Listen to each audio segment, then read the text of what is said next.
Sonyo, ada yang bisa dibantu, gimana Mas Bro? Kirain mau dibanting. Enggak, ini kan baru telepon, baru kenal, bahaya nanti kalau dibanting sama laki-lakinya soalnya. Kalau sama laki-laki, oh boleh kayak gitu gimana kan? Jadi nyamperin sampean. Tapi videonya terjeda ini Mas. Kenapa? Kok videonya terjeda ini? Videonya Mas nggak ada ini. Ada. Nah ini sampean pakai handsfree-nya jangan terlalu dekat di mulut Mas. Suaranya di shh, kayak gitu kan. Jadi Oh iya, ada apa-apa. Maaf Mas. suaranya kecil sekali sampean. Oh iya. Nah, Maaf. ini lebih syahdu. Gimana? Ada yang bisa saya kondisikan atau bagaimana atau seperti apa? Masnya kali. Waduh, kecil suaranya. Nggak denger lu. Halo? Halo? Ya mau rubah posisi biar suaranya lebih jelas. Gimana? Masnya di Hongkong di daerah mana ya Mas? Kenapa? Masnya Kos WB, saya kos WB. Daerah mana itu? Hong Kong Island. Sampean kesini yo, biar tahu. Iya, makanya rencananya pengen budal ning Hongkong ini Mas. Ya berangkat lah. Iya, tapi lagi ngurus paspor ini. Iya, gimana? Mau urus e-paspor. Ternyata e-paspornya agak mahal ini. Murah lah, paspor cuman 550 kok. Iya, kalau buat sendiri sih murah Mas, tapi yang namanya di Indonesia itu kan birokrasinya ya salam.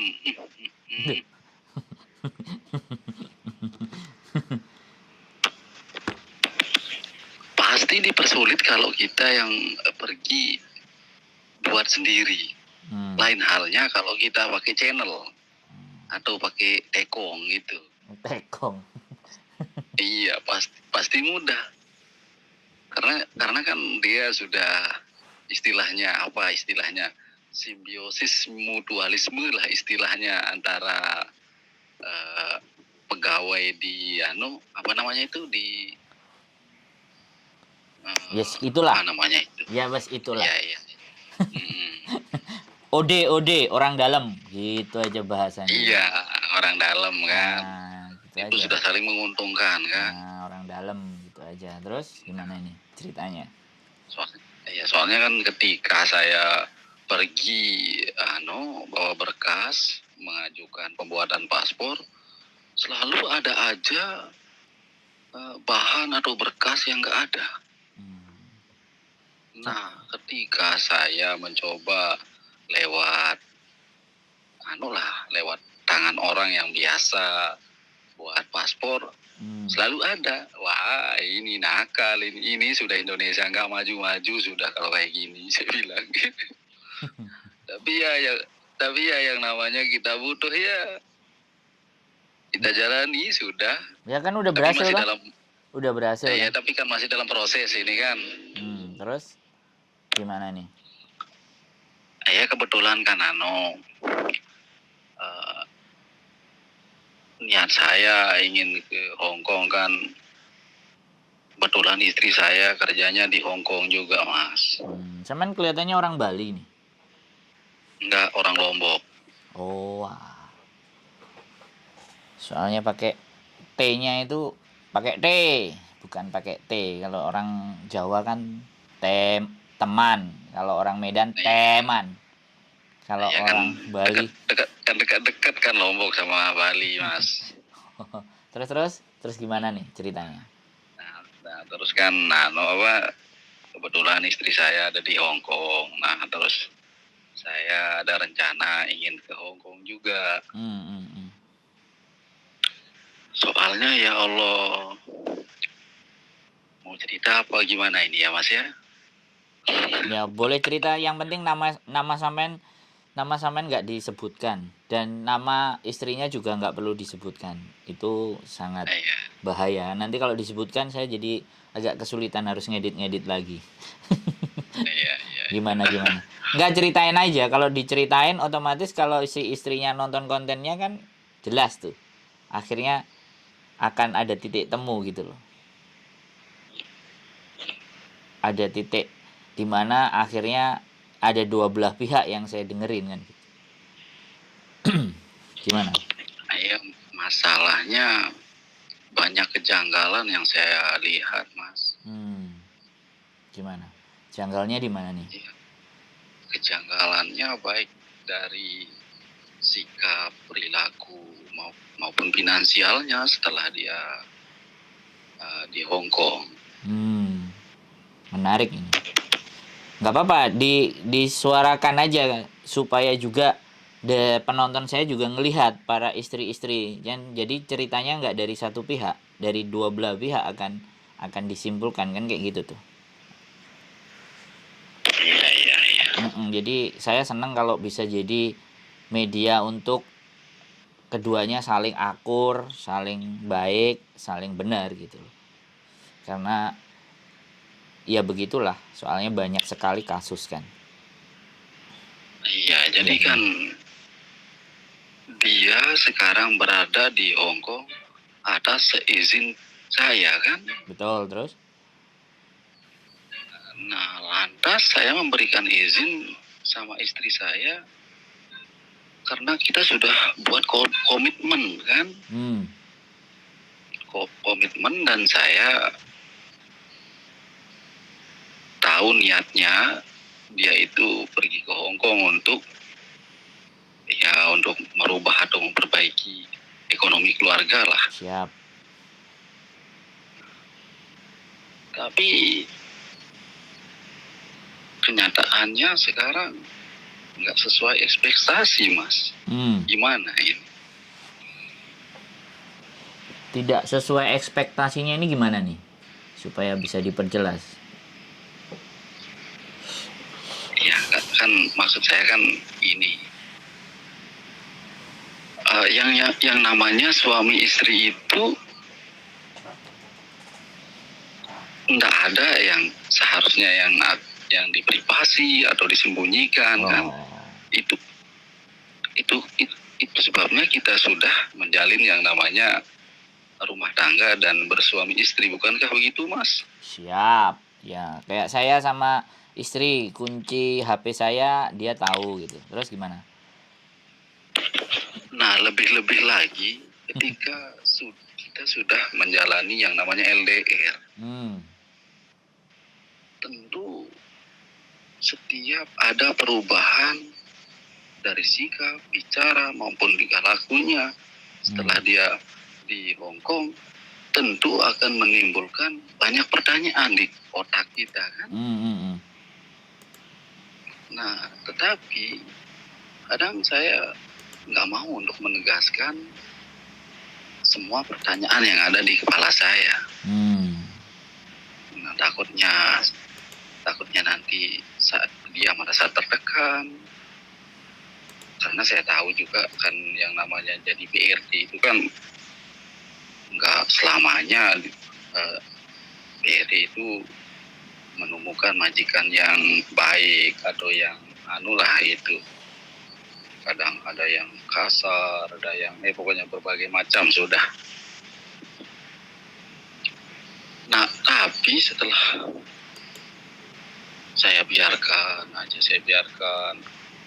tapi kok makin menjadi-jadi aja ini.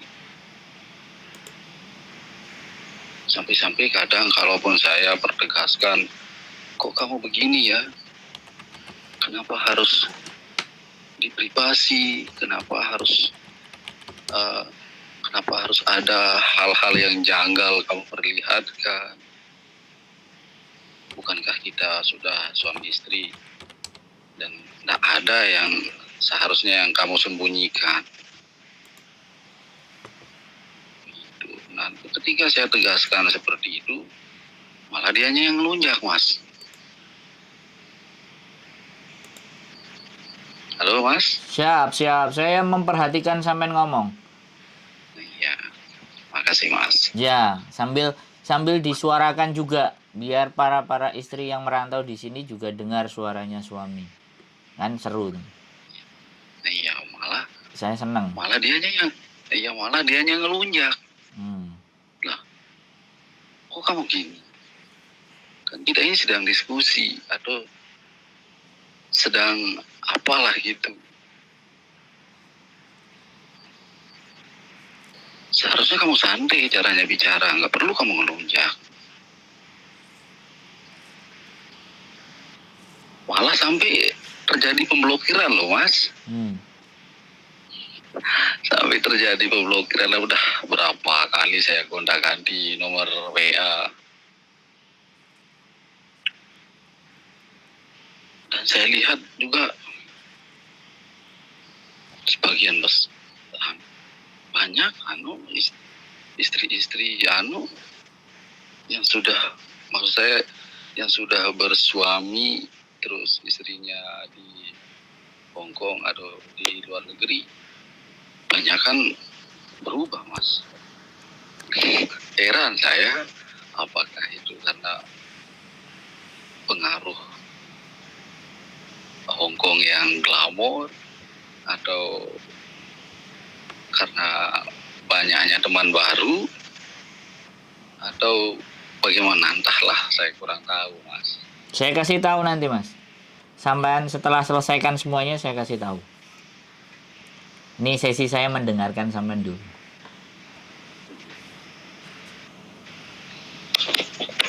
Atau memang di Hongkong itu terlalu bebas? Lanjut. Nah jadi saya di rumah itu dirundung kegelisahan.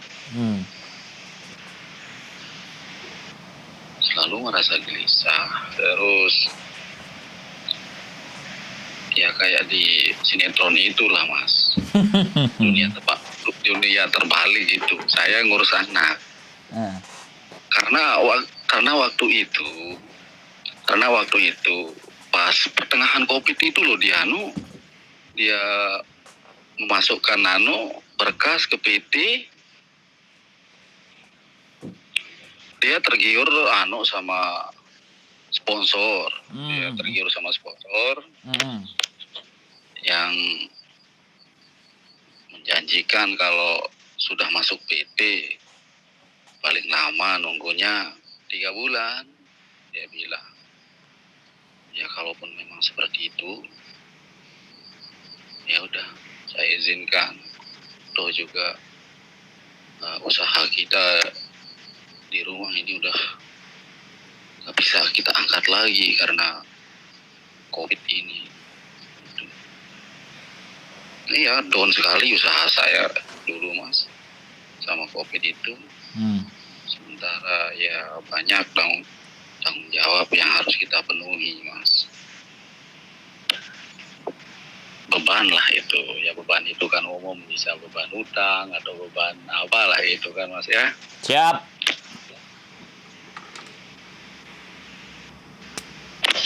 Nah, dan waktu itu untuk laki-laki hampir bisa kita katakan nggak ada peluang untuk bisa keluar negeri. Kalau untuk wanita ada, tapi tidak begitu banyak lah. Paling sekitar berapa yang bisa diterima itu. Akhirnya ya saya izinkan istri saya. Pas nyampe di PT, nunggunya itu ya Allah ya salam, sampai 1 tahunan loh Mas di PT. Sampai ngabisin berapa biaya itu. Soalnya kan nggak mungkin di PT nggak pegang uang, walaupun di PT ditanggung makan minum, tapi ya nggak mungkin seenak makannya di rumah. Dan juga dia pasti juga ingin belanja atau ingin beli ini itu kan. Jadi ya banyak biaya yang dikeluarkan selama di PT. Nah, udah di PT lama, biaya banyak kita keluarkan, nyampenya di Hong Kong, sikap dan perilakunya berubah lagi, Mas. Ya Allah, ini bukannya bisa memberikan kenangan, tapi malah menambah pusing lagi kalau begini sikapnya istri saya setelah di Hong Kong. Itu mikirnya saya, Mas. Pokoknya dalam 1 bulan itu hampir 2-3 kali saya perang mulut blokir. Saya apa yang diblokir? Ya Allah ya Rabbi, saya bilang luar biasa.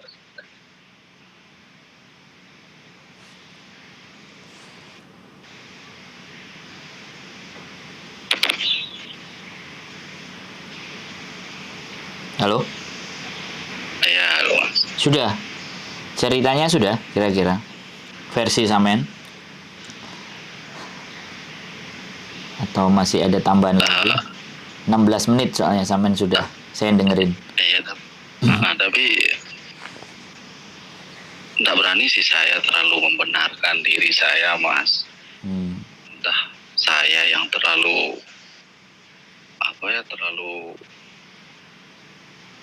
menekan dia atau terlalu protektif atau bagaimana.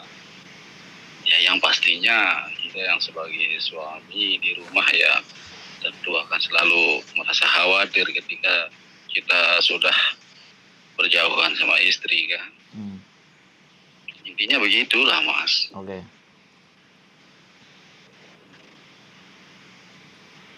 Saya kira itu aja dulu, Mas. Oke. Jadi banyak sekali ya. Dan saya bersyukur ternyata ada pihak laki-laki yang mau nelpon saya. Jadi kalau ada laki-laki suaminya yang ada di sini, itu sekalian juga saya sampaikan ke teman-teman semuanya bahwa tidak hanya wanita saja boleh curhat, laki-laki bukan curhat ini, tapi lebih jadi teman ngobrol. Jadi saya yang ada di sini dan Samen yang ada di Indonesia. Kalau Samen pertanyaan tadi, sifat mulai berubah, kemudian apakah di Hong Kong itu bebasnya sangat luar biasa atau bagaimana, atau karakter itu berubah. Sebenarnya saya jawab namanya memang lain lubuk, lain ilalang, lain danau, lain ikannya juga. Jadi ketika orang Indonesia datang ke Hong Kong itu, kalau mereka yang tidak punya pondasi dasar dan prinsip hidup yang kuat, pasti bisa bergeser. Buktinya tidak hanya dibuktikan dari perubahan sikap kepada suami, bahkan yang berubah gendernya, artinya menyukai bukan laki-laki, menyukai perempuan itu juga banyak gitu. Iya, paling banyak dia berteman sama yang kayak gitu juga, Mas. Ya, oke. Makanya saya cerita dulu. Jadi justru sebenarnya ketika telepon sama sampean itu keluh kesahnya tersampaikan. Rasa capeknya yang ada di sini tersampaikan. Tapi kadang-kadang namanya laki-laki dan pria di Indonesia pun atau pihak suami pun, masa kamu ngeluh terus? Saya juga butuh dong. Dan memang sangat terjadi jumlah perceraian yang sangat signifikan ketika perempuannya sudah mulai merantau ke luar negeri. Itu juga dibuktikan dari kantor urusan agama yang pernah saya baca itu di Tulungagung, karena istri-istrinya berangkat ke luar negeri. Nah, itu memang salah satu faktor.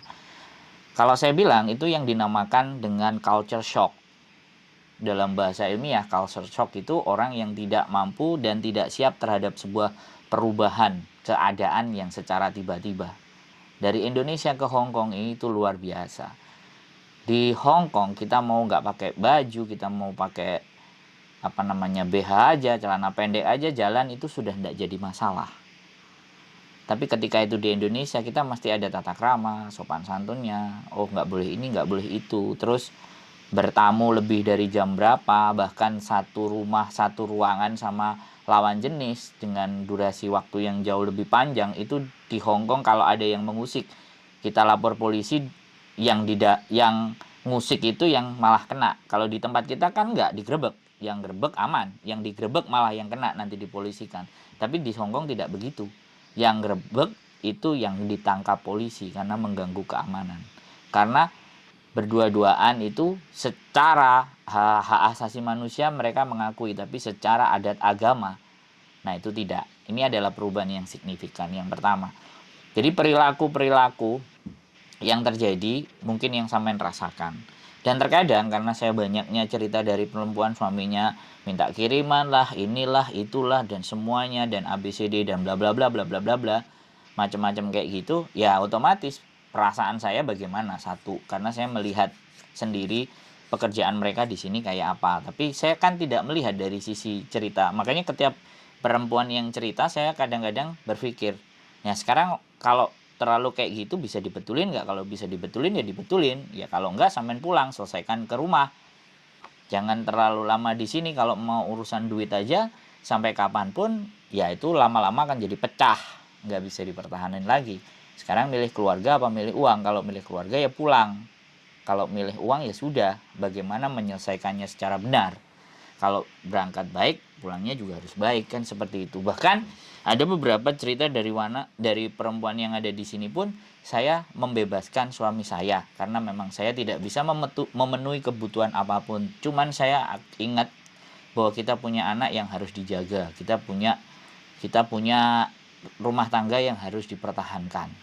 Jadi ada yang cerita sampai seperti itu. Jadi saya mengapresiasi orang-orang yang artinya dari suaminya bisa menerima, akhirnya apa yang dikirimkan jadi, semuanya beres, aman, dan dia menunggu istrinya untuk pulang. Dan saya juga mengapresiasi para istri-istri yang tahu bahwa di sini dia tujuannya untuk keluarga dan tidak belok ke kiri dan ke kanan. Walaupun jumlah yang belok ke kiri dan ke kanan itu juga jumlahnya lebih agak-agak juga lumayan banyak, tapi lebih banyak yang lurus sih menurut saya. Dari apa yang ingin sampean sampaikan terjadi di sini sangat bertolak belakang dengan Indonesia yang pastinya. Dan yang kedua, ketika seseorang dari nggak pernah megang uang sampai mereka pegang uang sehingga bisa melunasi apapun yang ada di Indonesia, itu ada sebuah prestis atau kebanggaan. Nah di situ yang kadang-kadang yang sampean tadi katakan mulai ngelunjak karena dia menganggap dia bisa, pasanganku nggak bisa. Nah kenapa kalau biasanya ngelunjak? Karena mungkin teleponnya setelah kerja itu sampean pasti tahu psikisnya pasti capek. Bahkan istri saya sendiri kalau pulang kerja ngomelnya pasti nggak karu-karuan. Makanya saya harus tahu. Aku bilang ya sudah, kalau kamu marah tidurlah dulu sebentar, besok pagi kita bicarain. Saya harus nahan begitu. Istri saya juga kerja mas, pulangnya juga jam 11:30, berangkatnya 11:30 siang, pulangnya juga 11:30 malam. Kalau kerjaannya saya cuma ngonten, otomatis saya yang harus punya kelegaan hati dan pikiran untuk memahami bekerjanya dia. Sama, jangankan itu, kalau saya cerita sama sampean yang saya ada di sini aja, ya bukan membuka aib pasangan, enggak. Tapi ada beberapa hal yang memang sudah sebenarnya tidak layak dilakukan oleh seorang istri kepada suami. Cuman saya berpikir sayalah suaminya, saya yang harus membentuk, saya yang harus ngajarin, saya harus ngasih tahu. Perlahan berjalannya waktu, pernikahan kami 5 tahun, ada perubahan yang lebih baik. Dan seperti itu, saya nggak perlu jelaskan detailnya, namanya rumah tangga, sama-sama sampean rumah tangga, saya juga rumah tangga. Bedanya sampean berjauhan, saya berdekatan. Tapi yang dekat saja bisa sampai seperti itu, apalagi yang jauh, saya bisa bayangkan itu. Dan terkadang saya... Itu dia. Kenapa? Nah itu dia, makanya kalaupun yang sudah dekat aja bisa bersikap agak ngelunjak, apalagi yang berjauhan. Nah, iya, jadi makanya sekarang tinggal keyakinannya sampean sebagai seorang pasangan bahwa ada keluarga yang harus dipertahankan. Ya, menurut saya kalau sampean memang mengalah dan kalau memang mau memutuskan ya sudah pulang aja. Kalau mau dibikin bagus lagi ayo pulang. Udah nggak usah lama-lama, saya coba yang banting tulang. Nah, kayak gitu. Itu artinya benar-benar gitu loh. Laki-laki ya sudah. Ya sampai saya bilang seperti itu. Kalaupun seperti ini keadaannya, saya nggak mau melihat kamu berlama-lama di Hong Kong. Segala bentuk beban, kesusahan itu nggak apa-apa sudah. Aku yang tanggung jawab. Entah itu saya mau jual tanah atau jual apa gitu. Yang penting kamu itu pulang. Nah setelah kamu pulang, aku yang akan gantikan kamu pergi kerja. Kamu diam di rumah ngurus anak. Sampai gitu saya bilang. Tapi malah dia minta lebih baik kita pisah kalau saya pulang. Nah, oh ya sudah. Pertanyaan besar. Ini pertanyaan besar sudah ini kalaupun enggak. Kalau menurut sampean dia sudah menjawabkan seperti itu, berarti dia sudah mau memilih jalannya. Ya nggak apa-apa, ya sudah. Ya sekali lagi, kalau sampean bisa kesini ya sampean kesini aja, omong baik-baik. Kalau sampean nggak bisa kesini, dia juga nggak mau pulang, artinya kan sudah ada tendensi itu sudah di luar dalam kebertahanan, gitu loh. Terlepas karena saya ini orang yang dari luar ya, yang nggak melihatnya sampai begitu dalam. Tapi ini saya sampaikan menurut kacamata saya gitu loh. Dan saya pun sebenarnya kalau istri saya ke luar negeri, saya sangat tidak menyetujui apapun itu ceritanya. Makanya saya bilang sama istri saya, kemarin saya pulang 7 bulan di Indonesia. Dan dia tidak mampu, dia tidak bisa bekerja, tidak bisa menghasilkan uang. Yang menghasilkan uang saya kasihkan, tapi kepalanya pusing. Oke, saya ikutin. Saya tipikal orang suami-suami yang takut istri. Dalam artian bukan takut bagaimana, tapi saya berusaha mempertahankan. Akhirnya kita balik lagi ke Hong Kong, dan pekerjaan saya pun saya bisa lakukan di mana saja karena sudah saya prepare. Jadi sekalipun dia mau minta kemana, saya ikutin. Karena memang benar kan, saya mau berumah tangga dengan dia. Karena kalau sampai jauh sudah pasti semuanya akan kelar, akan selesai. Makanya saya selalu ngikut gitu loh. Tapi dia ngerasa nggak pegang duit di Indonesia, mau apa? Di sekian aku dapat gaji sekian, kamu nggak cukup, ya sudah, ayo balik lagi. Nah, balik lagi dengan prasyarat bahwa aku nggak mau kerja tempat orang, aku punya pekerjaan sendiri. Jangan dilarang pekerjaan saya, berapapun hasilnya. Ataupun kalau kita bawa pulang hasilnya ke Indonesia juga lumayan. Tapi kamunya yang nggak mau, oke. Jadi ada deal-dealan, kalau sudah tidak ada deal-dealan, dan itu berlangsung secara panjang, artinya sudah memang tidak ada kesesuaian. Kalau menurut saya. Jadi kalau sudah tidak ada kesesuaian, ya sudah, bawa terserah kembali ke sampean bagaimana menyelesaikan segala bentuk urusan. Kan seperti itu ceritanya. Karena sekali lagi ya, kalau saya tipikalnya begitu sih Mas. Kalau memang ada beberapa yang kemarin datang ke sini suaminya, dan ketika datang ke sini pun belum tentu semuanya jadi lebih baik. Di sini banyak bidadari, dan saya mengalami sendiri.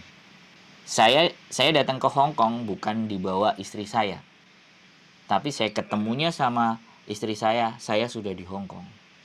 Bukan dari Indonesia, saya dapat sosial media enggak, tapi saya datang ke Hong Kong, saya ketemu dia terus berkomitmen. Bukan. Jadi saya jadi orang yang artinya jalan-jalan ke Hong Kong, coba tes, ternyata bisa, berhasil, ya sudah, terus ketemu jodohnya di sini. Jadi tidak dibawa istri, tidak atas nama istri. Tapi karena ada komitmen menikah, otomatis ID saya akan berubah. Kalau berubah, akhirnya saya bisa mencari sebuah pekerjaan. Nah, itu pun juga akan dilema. Tapi kembali lagi, saya mau coba menjaga kepercayaan bahwa laki-laki, ya, apapun rezeki semua saya serahkan sama istri. Saya nggak pegang banyak-banyak. Cuman kalau saya lagi perlu, butuh, keluarga saya butuh ini, ya saya diskusi sama dia, ngobrol. Tapi intinya semua kayak gitu. Karena hampir bisa dipastikan 75 dan 80% perempuan yang sudah ke Hong Kong itu pasti ngatur. Kalau dia mulai diatur, kalau dianya psikisnya mulai diatur, di situ akan terjadi gesekan. Nah gitu Mas. Jadi ada ego yang harus ditekan. Karena sekali lagi ya, jadi kayak gitu. Tapi orang berprinsip kadang-kadang ya kamu tuh perempuan harus menghargai saya sebagai suamimu. Nah, itu juga sesuatu hal yang sulit. Saya pernah menanyakan, bolehkah seorang wanita meninggalkan suaminya untuk bekerja mencari uang sedangkan secara fisik laki-lakinya nggak sakit? Boleh itu kalau keadaan suaminya cacat, keadaan sakit, ya kan, dan tidak bisa mencari nafkah, boleh, itu syarat. Tapi kalau suaminya sehat dan nggak, itu secara, kalau kita berpedomannya agama loh ya, kalau berpedomannya agama itu, saya pernah dalam pengajian menanyakan hal itu. Ada beberapa, tapi yang ustadznya nggak mau jawab. Yang jawab disuruh jawab Bu Hajinya. Sampai detik ini jawaban dari Bu Haji belum ada. Tapi dia mulai meluruskan bahwa apa yang pernah dia jadi patokan, bahwa itu tidak boleh. Karena ketika dia akan menjawab seperti itu, banyak pengajian anggotanya adalah perempuan. Nah, jadi kembali lagi itu. Jadi keresahan-keresahannya. Nah, sekarang gimana sampean? Nah, kan awal-awalnya pas masih DPD kan saya yang pegang akunnya kan. Nah, setelah dia nyampe Hongkong, password akunnya itu semua diganti. Ya, semuanya diganti. Terus kan saya tahu dia capek kerja kan. Nah, dia capek kerja. Nah, di saat saya telepon, kadang dia marah-marah. Oh ya, maaf kalau aku mengganggu istirahatmu. Ya oke lah, kamu istirahat aja. Nah, tapi kan insting saya itu nggak sedangkal itulah, Mas. Nanti sekitar jam 12 atau jam 1 saya coba telepon dia. Hampir tiap malam dia menunggu. Nah, katanya tadi dia capek. Oh, nada tunggu. Teleponnya nada tunggu. Iya, kan biasa kalau kalau WA, kalau kan kalau lagi dalam panggilan itu kan memanggil dia nggak berdering kan. Kalau ada telepon yang masuk kan kedengeran gitulah intinya. Iya. Oh. Terus kan coba saya ping gitu, ya centang dulu.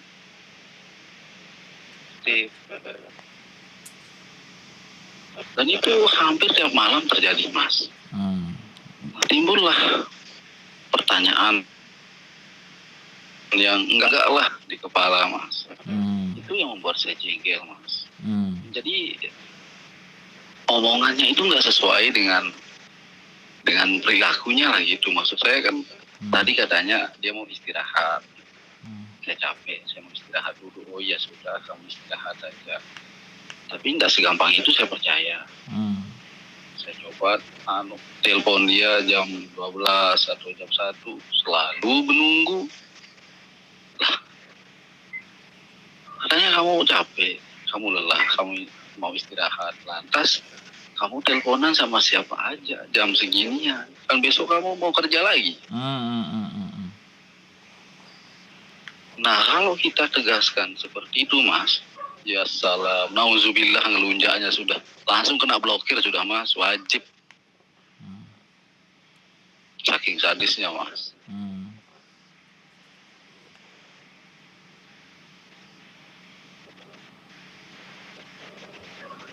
Jadi bagaimana ya? Enggak, kalau saya ya jadi laki-laki asli. Gini, kalau sampean bertanya sama saya, karena silaunya dunia, silaunya harta sudah membuat dia tidak kembali lagi sama sampean, ya sudah. Kalau saya loh ya, saya laki-laki soalnya. Kalau saya, karena saya menganggap begini, saya lebih punya harga diri dan nilai, dan saya nggak akan kejar.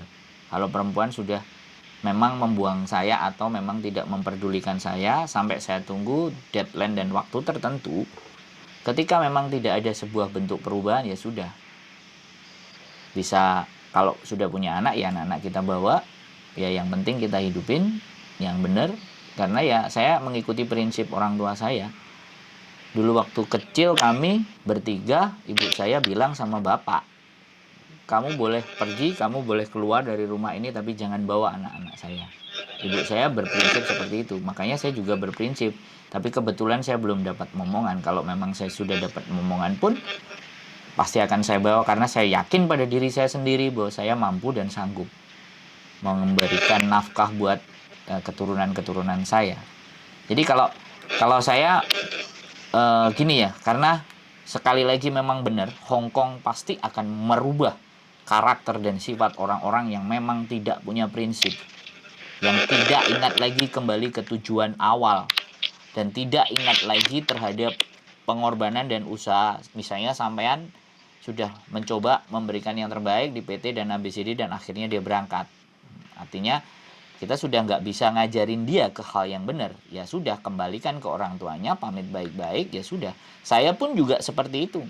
Saya pernah senang sama anak overstay. Overstay itu sudah tidak punya identitas, bahwa izin tinggalnya di Hong Kong nggak ada.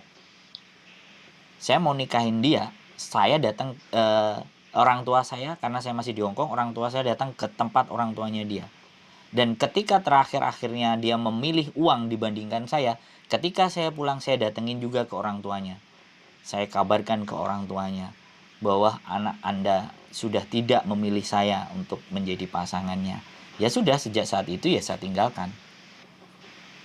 Karena kalau orang sudah disilaukan oleh harta, maka kita sudah tidak punya kuasa lagi terhadap dirinya, atas dirinya. Ya mau nggak mau, kalau saya loh ya mas, kalau saya sekali lagi, saya sangat menghargai. Jadi terlepas sampean punya persoalan yang ceritanya ke saya cuman 1, cuman 2, cuman 3, sedangkan istri sampean misalnya yang curhat di sini 10 atau 8 ataupun 9, tapi saya punya sikap sebagai seorang laki-laki, saya ada tindakan dan ada sikap yang harus saya lakukan, walaupun dianggapnya tidak bijaksana, karena ini sangat subjektif ya, bukan objektif. Kalau memang masih bisa sampean punya kelegaan hati, sampean punya kerelaan hati untuk menunggu sampai batas waktu yang sampean berikan ke pasangan sampean, ya nggak apa-apa. Tapi kalau sudah melebihi batas waktu dan harus segera dilakukan tindakan, ya mungkin. Jadi seperti itu, karena kita nggak bisa membiarkan ketika dua pasang, jadi dua pemikiran untuk jadi satu, ya sudah, kita kembalikan ke orang tuanya baik-baik.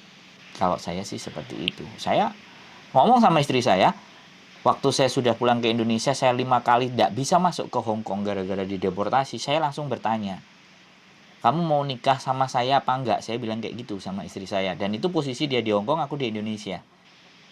Terus dia jawab, aku tak bisnis dulu ya, kalau sudah jadi leader, aku baru kita menikah. Dia bilang kayak gitu sama saya. Langsung saya bilang, kalau kamu bisnis dulu lupakan saya, kita nggak usah menikah. Saya bilang kayak gitu. Tapi kalau kamu mau menikah nanti habis Jumatan, kamu pikirkan, kamu kasih jawaban, take it or leave it. Kamu mau nikah ataupun tidak. Kalau tidak, saya tutup ingatan saya terhadap Hong Kong, karena saya sudah hampir 5 kali terbang, itu nggak bisa masuk, langsung dideportasi. Jadi dari situ istri saya memutuskan, ya saya nikah. Ya sudah, artinya saya sudah harus berkomitmen. Ya akhirnya kita berlangsung, dan sampai saat ini mungkin sudah hampir 5 tahun saya menikah dan kami belum diberikan keturunan. Jadi seperti itu mas bro. Jadi apapun ceritanya. Kenapa? Sampean masnya di Hong Kong nggak kerja, cuman ngonten aja gitu. Duh, kerjaan saya ngonten mas. Gaji saya cukup. Saya, gimana? Nggak di perusahaan atau apalah gitu. Loh, dulu saya iya. Tapi karena channel YouTube yang saya kelola dan yang punya saya pribadi sudah menghasilkan angka, ya sudah. Karena saya anggap saya cukup untuk membiayai sewa rumah dan mungkin makan aja cukup. Dulu saya cari-cari kerja, tapi sekarang saya tekuni YouTube sejak 2018. Oh, sudah lama jadinya ya channelnya ya. Nah, sampean kan taunya naiknya kita baru hari ini, tapi saya 2018 dan memang saya niatin, dan dari awal saya bikin komunitas. Nah, sekarang ibaratnya 4 tahun kan anak kuliah udah S1 kan. Udah mau 5 tahun 2023. Akhirnya kan hasil kan juga kelihatan. Dari mana dan seperti Luar apa. biasa ya. Bukan, ini bukan persoalannya saya sebenarnya yang kita bahas. Ini persoalannya sampean yang kita bahas. Kalau saya kan sebagai orang yang melihat dari luar gitu. Jadi idealis, egois, harga diri itu harus kita miliki sebagai laki-laki. Kalau saya loh ya, saya serius, saya pernah. Bahkan saya sudah juga sampaikan kalau memang terjadi sesuatu, saya udah ngomong baik-baik sama mertua saya. Saya kalau nggak bisa diskusi sama anaknya ibu, ya saya mohon maaf. Artinya saya nggak bisa mengarahkan anaknya ibu ke jalan yang jauh lebih baik. Saya kan sudah ngomong sama mertua saya orangnya belak-belakan. Artinya kalau memang intinya semua yang terjadi di keluarga ini kalau salah itu salah saya karena saya suaminya. Jadi saya pamit duluan. Terlepas nanti kita langgeng ya nggak ada masalah. Tapi setidaknya kalau terjadi harduluk saya sudah menyampaikan itu ke mertua saya. Karena sekali lagi hidup itu berubah. Jadi istri juga pernah komplain di mana dulu aja kamu mau nikah baik-baik gini, sekarang kamu ngomong kasar gini. Ya saya langsung diem, saya nggak akan balas. Karena dia masih posisi emosi. Karena tipikal istri saya jauh lebih keras dibandingkan saya.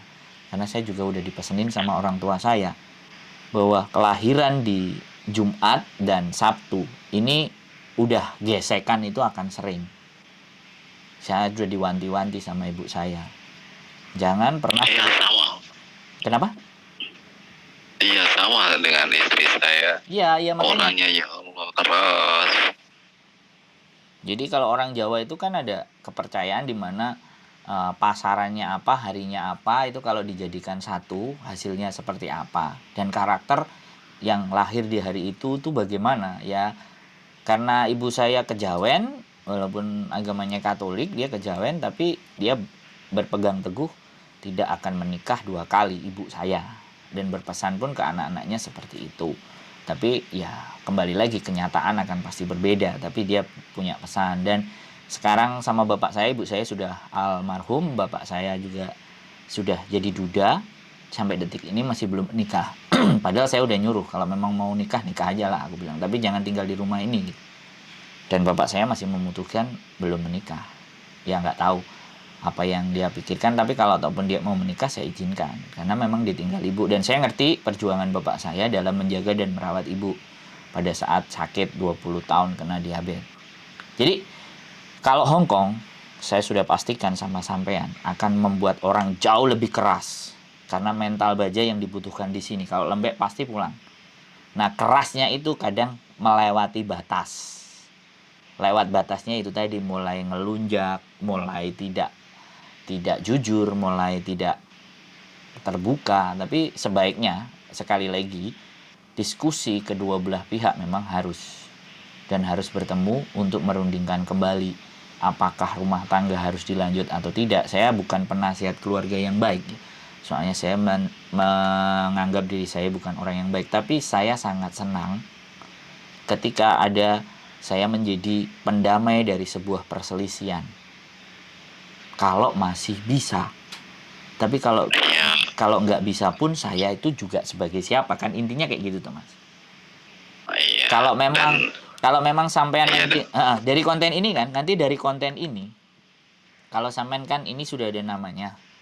Nah, kalau nanti ternyata istrinya merespon dan bisa saya ajak ngomong, ya mudah-mudahan ada sebuah bentuk perubahan.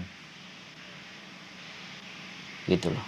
Amin. Jadi sekali lagi saya tetap don't lose our hope. Jangan sampai kehilangan harapan. Karena saya memahami bahwa tujuan sampean nelpon juga paling tidak saya ada tanggung jawab moral. Jadi kalau ada yang diceritain, sebenarnya bukan hanya kepentingan di konten, tapi jauh lebih arah mendamaikan, itu jauh lebih istimewa menurut saya. Nilainya lebih tinggi dari nilai uang. Dan mungkin juga Mas, yang membuat banyak perubahan pada istri saya mungkin karena banyak teman-teman baru yang, ya kan, yang namanya teman baru itu ndak kadang ndak sama dengan pemikiran dia kan. Betul. Kadang dia memberikan masukan yang sehat, kadang ada juga yang memberikan masukan yang ya entah hancur. Iya pasti. Iya benar. Makanya kalau nanti sampean tidak keberatan, boleh di WhatsApp namanya. Nanti ketika pihak istri sampean melihat ini juga, kalau dia mau datang, saya sangat tunggu. Jadi saya juga akan ngomong di konten. Istri dari bapak yang dari Lombok ya tadi kan, yang kalau sampean dengar, ayo kita bicarakan, kita diskusi. Kalau ibaratnya sampean mau, kalau sampeannya nggak mau ya sudah. Karena sekali lagi saya juga ini dari pihak yang tidak ingin mencampuri urusan, tapi ketika ada dua belah pihak dan dua-duanya bercerita, ya saya berharap ada kebermanfaatan nilai saya sebagai manusia ketika hidup. Saya senang. Sebenarnya saya mengharapkan yang kayak gini, Mas. Jadi juru damai sebisa mungkin. Sekali lagi sebisa mungkin. Karena kalau udah cara berpikirnya beloknya nggak karu-karuan, otomatis. Karena saya sampai nelpon ke saya, WhatsApp ke saya, itu baik-baik. Nah, karena ada yang tiba-tiba misalnya marah, pasangannya marah, terus langsung tiba-tiba ngelabrak. Artinya, ya kan, sekali lagi tidak melihat sisi positif.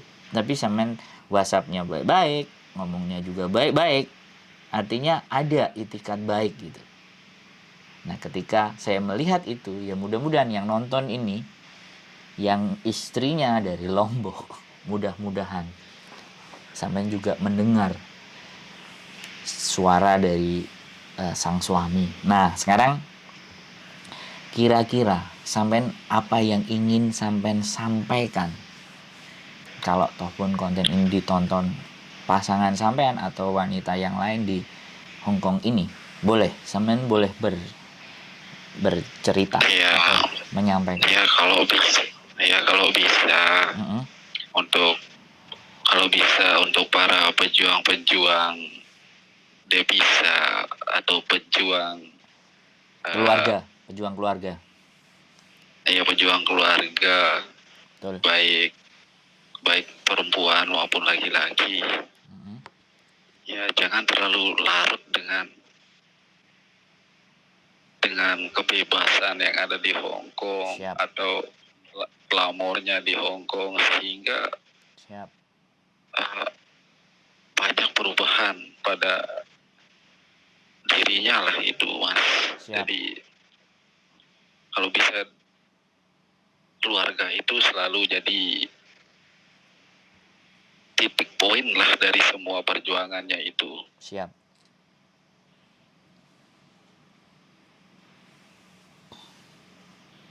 Ya mungkin itu aja yang bisa saya sampaikan, Mas. Oke, siap. Jadi teman-teman semuanya yang nonton konten saya sangat senang. Jadi saya bisa menyampaikan dari dua sisi, dan mudah-mudahan memang ada titik temu. Dan saya juga punya harapan untuk bagaimana teman-teman tetap keluarganya utuh dan tidak tercerai-berai. Karena apapun itu, uang kalau kalian kejar itu nggak akan menjadi sebuah solusi penyelesaian. Tapi kedamaian hati dan keluarga yang tenang akan memberikan nilai hasil, atau bahkan rezeki, atau bahkan uang pun juga akan datang. Mungkin ini konten saya tutup di sini, tapi saya masih lanjut ngomong sama masnya. Kontennya saya tutup. Buat teman-teman yang nonton, stay tune dan terima kasih. Mudah-mudahan kalian semuanya selalu sehat dan bahagia.